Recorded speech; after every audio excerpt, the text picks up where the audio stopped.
Hello bachcho, let's see the question. The question says, a source and a listeners are approaching closer with a relative speed velocity with 40 meter per second. If the true frequency source is 1200 hertz, calculate the observed frequency under the condition the source alone is moving, ठीक है, और the listener alone is moving. Take the speed of sound in air is 340 metre per second. तो इस question में हमें क्या बोला गया है? इस क्वेश्चन में बोला है कि एक साउंड और लिसनर है, वो अप्रोच कर रहे हैं एक दूसरे को क्लोजर, ठीक है, with relative speed of 40 metre per second. अब बोला है कि हमें जो फ्रीक्वेंसी दी गई है वो कितनी है? 1200 हर्ट्ज के बराबर. हमें फाइंड करना है दो कंडीशंस के लिए. एक तो जब सोर्स हमारा अलोन मूव कर रहा था, और सेकेंड कंडीशन जब लिसनर हमारा अलोन मूव कर रहा था, ठीक है. और speed of the sound in air दिया गया हमें 340 मीटर पर सेकेंड. तो अगर देखिए अपना की कॉन्सेप्ट क्या है इस क्वेश्चन का, की कॉन्सेप्ट, जैसे कि हम जानते हैं जब हमारा जो सोर्स है वो क्या था? मूव कर रहा था, ठीक है. ये मेरा सोर्स इस डायरेक्शन में, तो इस डायरेक्शन में मूव कर रहा था, और जो मेरा लिसनर था ये इधर पे, या फिर ऑब्जेक्ट बोल दो, लिसनर या फिर ऑब्जेक्ट, वो रेस्ट पे था, ठीक है, ये रेस्ट पे था. अब हमें बोला दिया क्या है? हमें रिलेटिव वेलोसिटी दी है, यानी कि जो मेरा वी एस है माइनस वी ओ, इसकी वैल्यू कितनी दी गई है? 40 मीटर पर सेकंड के बराबर, ठीक है. तो ये वैल्यू हमें दी गई है, और क्या बोला है कि ये रेस्ट पे था. इस कंडीशन में जो हमारी एफ डैश की वैल्यू आ जाएगी, यानी अपरेंट फ्रीक्वेंसी की वैल्यू होगी f into v upon v minus v s के बराबर, ठीक है. यहाँ आ गई हमारी अपरेंट फ्रीक्वेंसी की वैल्यू. सिमिलरली सेकेंड कंडीशन में, ये हमारा कंडीशन फर्स्ट हो गया, ठीक है. अब सेकेंड कंडीशन में जब हमारा जो सोर्स है, ठीक है, वो अगर रेस्ट पे है, ये रेस्ट पे है, बराबर लिख दूं,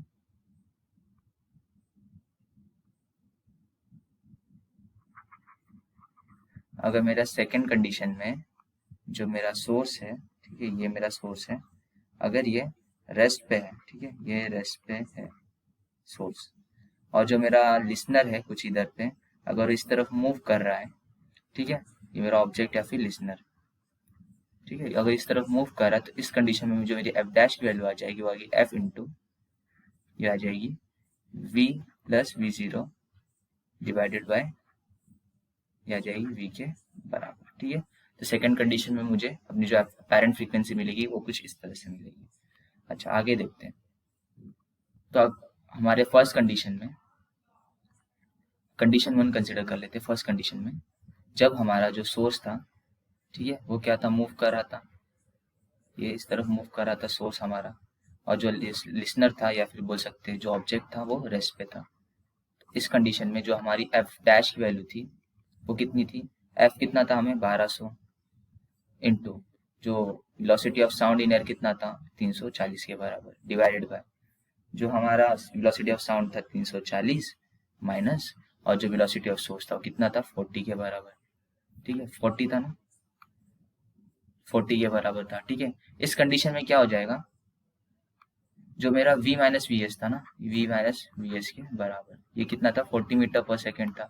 अब मुझे बोला है कि अलोन यही मूव कर रहा है, यानी तो क्या इसका मतलब क्या है कि जो मेरा v ऑफ o है, यानी कि ऑब्जेक्ट वेलोसिटी 0 के बराबर हो जाएगी. तो यहाँ से मुझे मिल जाएगी वी एस की वैल्यू 40 मीटर पर सेकेंड, ठीक है. तो ऐसे मुझे अपनी वी एस की वैल्यू मिली, ठीक है, और उसको मैंने यहाँ पुट कर दिया. इसको फर्दर सॉल्व करेंगे तो अगर इन दोनों को अगर मैं मल्टीप्लाई करूँ तो इसका आंसर आ जाएगा 408,000, ठीक है, डिवाइडेड बाय नीचे आ जाएगा 300. तो इसका आंसर आ जाएगा 1360 हर्ट्ज आफ्टर सॉल्विंग, ठीक है. ये मेरी केस 1 के लिए हो गया.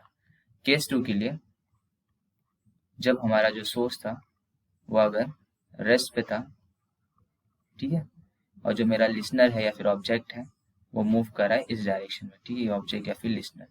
इस केस में क्या हो जाएगा? जो मेरा अगर सोर्स किधर पे, रेस्ट पे है, तो यहाँ से मुझे पता चल गया कि जो मेरी ऑब्जेक्ट वेलोसिटी होगी वो किसके बराबर होगी? 40 मीटर पर सेकंड के बराबर होगी. तो अगर यहाँ से मैं अगर एफ डैश को कैलकुलेट करूँ तो एफ डैश हो जाएगा एफ इंटू, एफ की वैल्यू कितनी थी?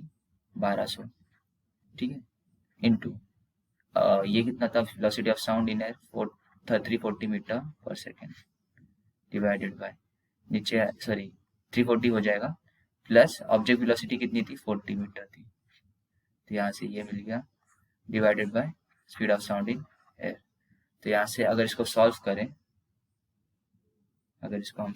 नेक्स्ट पेज पे देखते हैं, तो यहाँ से मुझे एफ डैश की वैल्यू मिल जाएगी कितना, 1341 हर्ट्ज के बराबर। ठीक है, तो दोनों कंडीशंस के लिए हमें अपनी एफ डैश की वैल्यू मिल गई। Hope you understand this question. Best of luck, thank you.